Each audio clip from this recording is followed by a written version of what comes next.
हे student, आज हम पढ़ने वाले हैं क्लास 8 का सेल्स एंड स्ट्रक्चर। ठीक है, सेल्स स्ट्रक्चर एंड फंक्शन। ठीक है, तो सबसे पहला हमारा क्वेश्चन है कि व्हाट इज सेल, सेल क्या होता है ना। तो सेल जो होता है, जो हमारा शरीर होता है, हमारी कोई भी जो लिविंग ऑर्गेनिज्म है ना, वो हमारा जो शरीर होता है वो सारे का सारा सेल से बना होता है। ठीक है, किसका बना होता है? सारे का सारा एक सेल से बना होता है।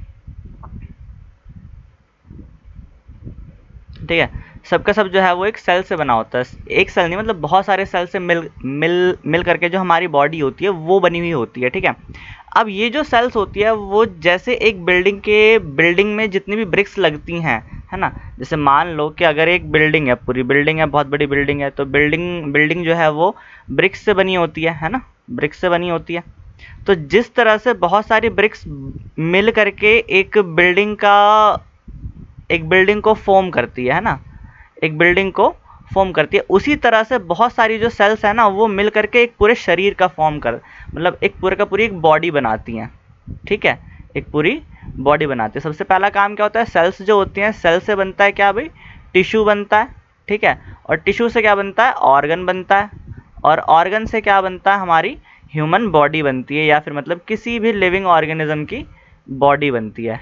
ठीक है, जिस तो सिंपल सी बात है भाई, एक छोटे से छोटा मटेरियल, यानी कि एक छोटे से छोटा जो बैक्टीरिया होगा उसकी बॉडी भी, और एक लार्जेस्ट एनिमल, ठीक है, यानी कि बहुत बड़ा एनिमल जो होगा या मैमल होगा, उसकी भी जो बॉडी है वो सब किससे मिल करके बने हैं?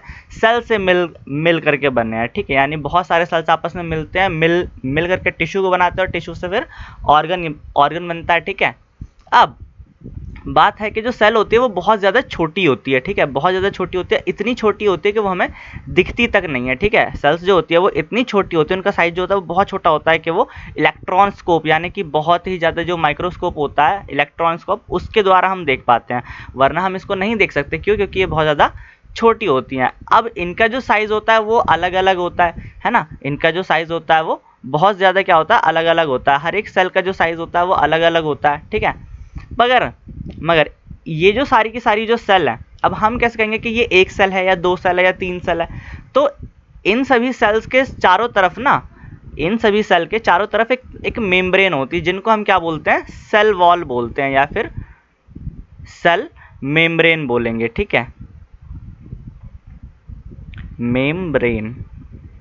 ठीक है, ये जो सारी जो सेल्स होती है वो आपस में जुड़ी हुई होती हैं। अब सारी जो सेल होंगी वो आपस में जुड़ी होंगी, तो लेकिन उनको अलग कौन करेगा आपस में?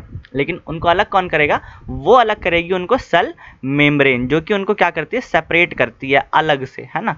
अलग से क्या करती है? यानी कि बाहर के एनवायरनमेंट से उसको अलग करती है। ठीक है, अब जो सेल्स होती हैं, सेल के अंदर कुछ जेनेटिक मटेरियल होते हैं। ठीक है, सेल्स के अंदर जो है ना वो कुछ जेनेटिक मटेरियल को कंटेन करते हैं, यानी कि जिनके अंदर क्या होती है? इंस्ट्रक्शंस होती हैं। ठीक है, जिनके अंदर क्या होंगी? इंस्ट्रक्शंस वगैरह होंगी।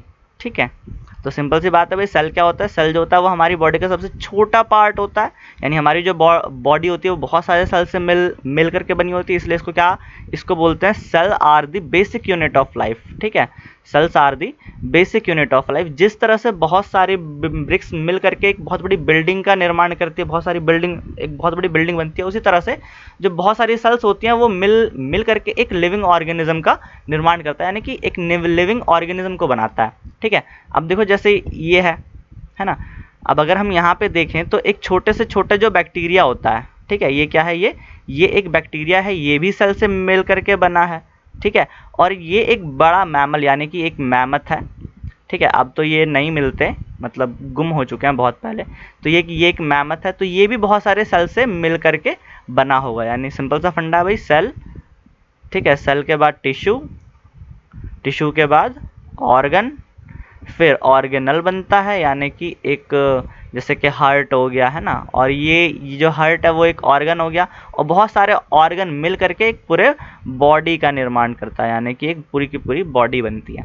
ठीक है, ये देखो, ये दिखा रखा है कि बहुत सारे ब्रिक्स मिल करके जिस तरह से एक पूरी की पूरी दीवार बनी है, उसी तरह से जैसे ये अनियन पील है, यानी कि एक प्याज का एक टुकड़ा है, उसी तरह से बहुत सारे ये मिल करके क्या बनी है? एक टिश्यू बना है। ठीक है, अब इसके बाद आता है डिस्कवरी ऑफ सेल के ऊपर। ठीक है, तो डिस्कवरी जो सेल की जो डिस्कवरी थी वो रॉबर्ट हुक ने 1665 में करी थी, ठीक है।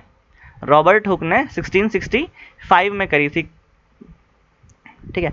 अब ये क्या कर रहा था, ये जो ट्री होता है ना, ट्री की जो मरी हुई खाल होती है, यानी कि जिसको हम बार्क बोलते हैं, ठीक है, उसकी जो कॉर्क होती है ना, बार्क की जो ट्री का जो बार्क होता है उसकी जो कॉर्क होती है, उसको लेकर के एक मैग्नीफाइंग डिवाइस से देख रहा था। तो जब उसने देखा तो उसने देखा कि जो बार्क है ना, मतलब कि जो ट्री है, मतलब कि ये जो कॉर्क है वो इस तरह से बहुत सारे पार्ट में है, ठीक है। तब उसने उसको एक नाम दिया, ऑब्जर्व करा कि माइक्रोस्कोप के अंदर, तब उसने नोटिस करा कि वो जो बॉक्सेस है ना वो एक पार्टीशन है, यानी कि वो सही सारे अलग अलग हैं, ठीक है। तब जाकर के उसने उसको नाम दिया कि ये इनको हम सेल बोलेंगे, ठीक है, उनको हम क्या बोलेंगे, सेल बोलेंगे। This boxes are appeared like honeycomb, यानी कि एक हनी कॉम की तरह, यानी कि जो मधुमक्खी का छत्ता होता है उसकी तरह दिखाई दी, है ना। He also noticed that one box was separated from the other by the cell wall or a partition, यानी कि उसने ये देखा कि जो बॉक्स था वो और सारे बॉक्सों से अलग, यानी कि हर एक बॉक्स जो था वो सेपरेट है, ठीक है, वो हर एक बॉक्स जो है वो सेपरेट है। तब जाके उसने उसको क्या नाम दिया, सेल नाम दिया, ठीक है, हर एक बॉक्स को क्या नाम दिया, सेल नाम दिया। बाद में जाके क्या हुआ कि अच्छा, वो जो सेल जो वो ऑब्जर्व कर रहा था वो एक डेड सेल थी, ठीक है। कैसी सेल थी, डेड सेल थी। तो अब उसके बाद क्या हुआ कि उसके बहुत सालों बाद जाकर के जब इलेक्ट्रॉन स्कोप वगैरह आ गए, मतलब कि जो माइक्रोस्कोप आ गए जो बहुत ज़्यादा बढ़िया वाले थे, उसके बाद एक वैज्ञानिक था, उनका नाम है एंटोनी ल्यूनवॉक हॉक, उन्होंने जाकर के एक सेल थ्योरी दी थी, ठीक है, लगभग 150 साल बाद, ठीक है। तो लेकिन इसका जो जनक है वो इन्हीं को माना जाता है, यानी रॉबर्ट हुक को, ठीक है। बस, थैंक यू। आगे हम इसका फंक्शन देखेंगे, है ना, किस तरह की सेल्स होती हैं आगे वाले चैप्टर में, मतलब कि इसके आगे और चैप्टर में, ठीक है। अभी तक यहीं पे ही। वीडियो अच्छी लगी तो उसको लाइक कर देना, ठीक है, और बस।